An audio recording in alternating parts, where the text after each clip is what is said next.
નમસ્તે મિત્રો, આજે આપણે ફરી લોકજ્ઞાન ગુજરાતમાં એક નવા ટૉપિક સાથે ઉપસ્થિત થયા છે।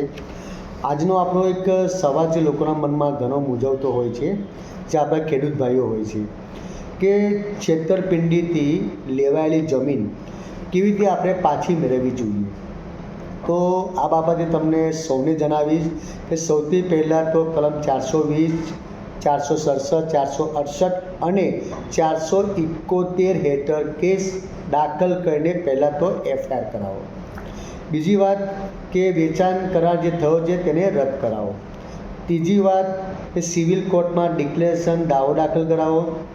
આ જમીન છેતરપિંડીથી સંપાદન કરવામાં આવી છે તેને રદબાતલ કરો। ચોથું છે તાલુકા, જિલ્લા અને મહેસૂલ વિભાગમાં વાંધો ઉઠાવો।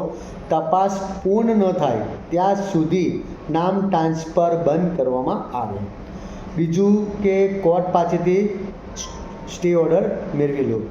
આધાર પુરાવા મજબૂત રાખવા, જેવા કે દસ્તાવેજો, ચૂકવણીના પુરાવા, સાક્ષીઓ અને કોલ, ચેટ રેકોર્ડ વગેરે। તો મિત્રો ધ્યાન રાખો કે આ જે તમને હું કહ્યા છે મુદ્દા એ બહુ જ કાળજીપૂર્વક ધ્યાનમાં રાખશો અને છેતરપિંડી જમીન તમે આ રીતે પાછી મેળવી શકો છો। ધન્યવાદ।